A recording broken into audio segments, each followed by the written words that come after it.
हरियाली से घिरे पहाड़ी इलाके पर छोटी सी झोपड़ी में एक किसान अपनी दो सुंदर बेटियों के साथ रहता था। दोनों बहनें जब छोटी थीं, तभी उनकी मां इस दुनिया से चल बसी। तब किसान की मां बोली, बेटा, अभी तुम जवान हो, दूसरी शादी कर सकते हो।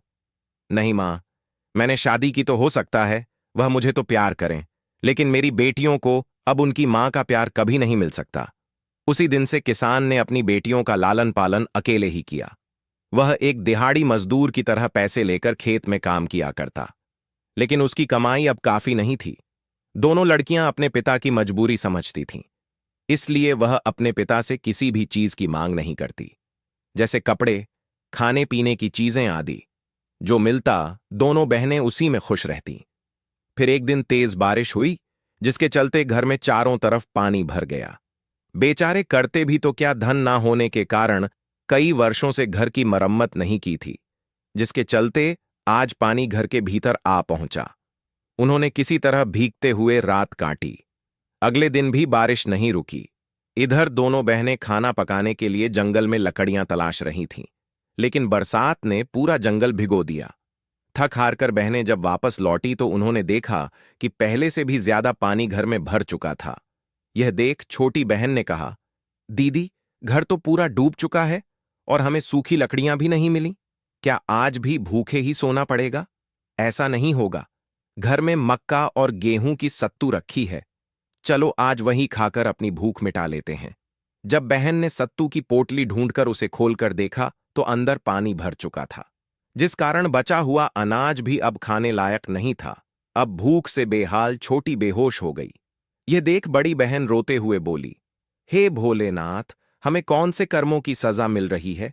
इतना दुख तो किसी पशु के जीवन में भी नहीं होता।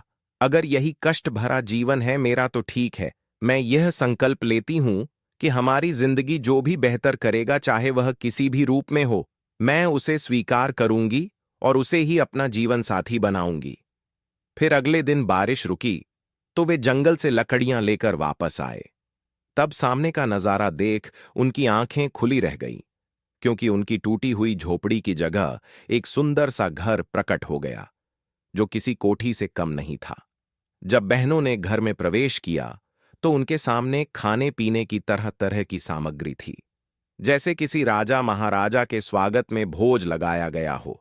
उसी क्षण लड़की के पिता आए तो वह भी घर के इस स्वरूप को देखकर चकित रह गए और बोले, बेटी, यह चमत्कार तो केवल धरती मां ही कर सकती है। मैं हाथ जोड़कर उन्हें कोटि कोटि नमन करता हूं और इस घर के लिए मैं शुक्रगुजार हूं धरती मैया का। फिर सभी ने पेट भर के खाना खाया, क्योंकि बहुत दिनों बाद कुछ ऐसा खाने को मिला था। पेट पूजा के बाद अब छोटी बहन और पिता दोनों सो गए। इधर बड़ी बहन के मन में विचार चल रहा था कि जैसा पिताजी कह रहे हैं, मुझे उस बात पर बिल्कुल भी विश्वास नहीं है। तो फिर कौन संगीत है वो जिसने हमारी मदद की?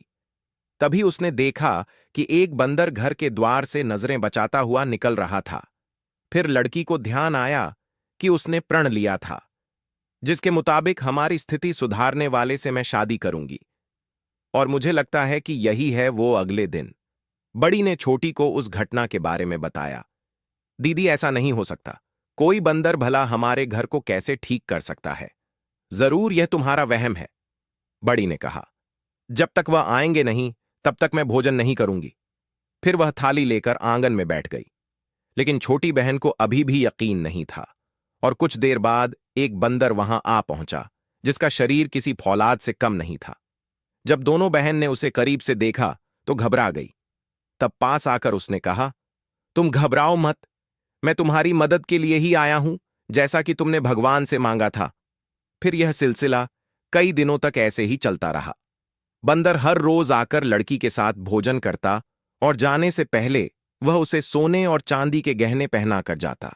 यह देख छोटी के मन में ईर्ष्या ने जन्म लिया और वह बड़ी बहन से नफरत करने लगी और जाकर अपने पिता को सब कुछ बता दिया। यह सुनते ही वह क्रोध से जल उठा। उसने सोचा, मेरी इतनी सुंदर बेटी एक जंगली बंदर से कैसे प्रेम कर सकती है?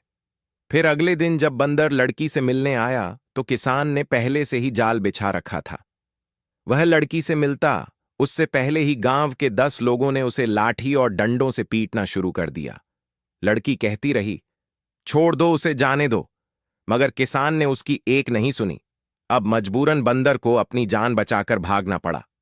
यह सब होता देख छोटी को बहुत प्रसन्नता हुई। उसने सोचा, अब मुझे बस अपनी बहन को मारना है, उसके बाद मैं बंदर से शादी करके अमीर हो जाऊंगी। फिर अगले दिन वो बड़ी बहन को बंदर से मिलाने का बोलकर अपने साथ जंगल ले गई। दरअसल यहां एक खूंखार शेर की गुफा थी, जिसके बारे में छोटी को पहले से ही मालूम था। इसलिए वह अपनी बहन को उसका निवाला बनाने के लिए लेकर आई। अब थोड़ी देर चलने के बाद गुफा के जब नजदीक पहुंचे तो उसने कहा, दीदी हम पहुंच गए। वह देख रही हो ना, सामने जो गुफा है उसी में जीजाजी रहते हैं। तुम जाकर उनसे मिल लो, मैं तुम्हारा यहीं इंतजार करूंगी। यह सुन बड़ी बहन मुस्कुराई और गुफा के भीतर चली गई, इस बात से अनजान कि एक भूखा शेर यहां मौजूद है। जब वह अंदर पहुंच गई तब शेर को तुरंत पता चल गया कि कोई इंसान उसके आसपास है। फिर वह गंध का पीछा करते हुए लड़की तक पहुंच गया। शेर को देख उसकी तो हालत ही खराब हो गई। तभी शेर को किसी और की भी गंध मिली, जो लड़की के शरीर से आ रही थी, तो उसने कहा, क्या तुम उस बंदर की रिश्तेदार हो जिसकी गंध तुमसे आ रही है? लड़की ने कहा, वह मेरे पति हैं, उन्हीं की तलाश में मैं यहां आई हूं। क्या तुम संगीत उसे जानते हो? और क्या तुम मुझे? नहीं, तुम घबराओ मत, क्योंकि वह मेरा अच्छा मित्र है। उसने एक बार मुझे पानी में डूबने से बचाया था, जिसके बाद मैं उसे अपने भाई की तरह मानता हूं। अब तुम मेरी पीठ पर बैठ जाओ, मैं उसके पास लेकर चलता हूं। जब बड़ी बहन को शेर के ऊपर बैठा हुआ छोटी ने देखा तो सोचने लगी, क्या मैं कोई सपना देख रही हूं?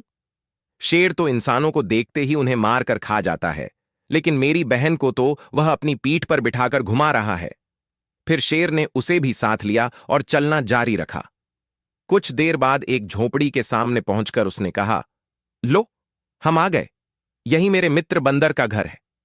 इतना कहकर शेर वहां से चला गया।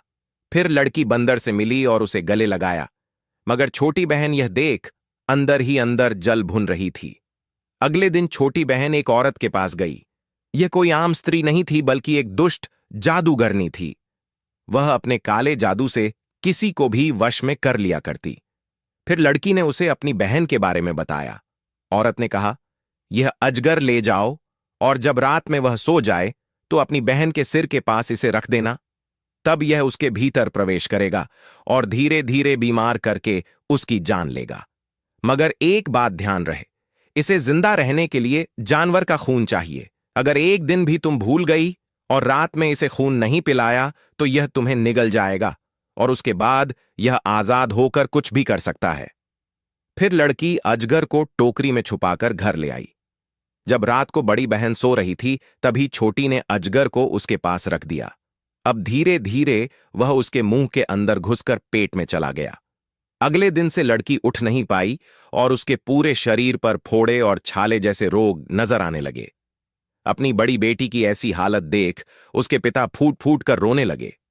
छोटी बहन भी दिखावे के लिए तो आंसू बहा रही थी, साथ ही यह सोचकर मुस्कुरा भी रही थी, आखिरकार अब यह मरेगी, क्योंकि अजगर ने अपना असर दिखाना शुरू कर दिया है। किसान ने कई वैद्य और साधुओं को बुलवाकर अपनी बेटी को ठीक कराने का भरसक प्रयास किया, मगर कोई भी उसके बीमार होने का कारण जान नहीं पा रहा था। बेटी की हालत दिन पर दिन खराब होता देख किसान बहुत दुखी रहने लगा। वहीं दूसरी तरफ उसका घर धन भंडार से भरता जा रहा था, जिसे देखते हुए उसने विचार किया और अगले दिन गांव में घोषणा करते हुए बोला, जो भी मेरी बेटी को ठीक कर देगा मैं उसे सोने में तौल दूंगा और जिस जमीन पर वह हाथ रख देगा वह जमीन भी उस व्यक्ति के नाम कर दी जाएगी। धीरे धीरे यह बात पूरे गांव में फैल गई और जब इस बात का पता बंदर को चला तब वह भागता हुआ साली के पास गया और उससे अपनी पत्नी के बारे में पूछा तो उसने बंदर को सब कुछ बता दिया, बीमारी से लेकर घोषणा तक की बात कह सुनाई। अच्छा, यह बात है तो मैं उसे ठीक करूंगा, वैसे भी वह मुझे अपना पति मानती है और जब वह ठीक हो जाएगी तो पूरे विधि विधान से मैं उससे शादी करूंगा। लड़की जब अपनी बहन के पास बंदर को लेकर गई तो वहां पर बहुत से हकीम उसे ठीक करने में लगे थे। अब बंदर एक साइड में खड़ा होकर स्थिति की जांच कर रहा था और उसे साफ नजर आ गया कि यह कोई बीमारी नहीं। जब शाम हुई तो सभी हकीम और वैद्य अपने अपने घर जाने लगे। मौका देख बंदर ने लड़की के पिता यानी किसान से कहा, मैं जानता हूं कि आप मुझे पसंद नहीं करते, लेकिन मैं आपकी बेटी की जान बचा सकता हूं। कृपया करके मुझे एक बार कोशिश करने दे। निराश पिता दुखी मन से बोला, अगर तुम ठीक कर सकते हो तो बताओ, तुम्हारी योजना क्या है? किस प्रकार तुम मेरी बेटी की जान बचाओगे? मुझे इसकी गहन जांच करनी पड़ेगी।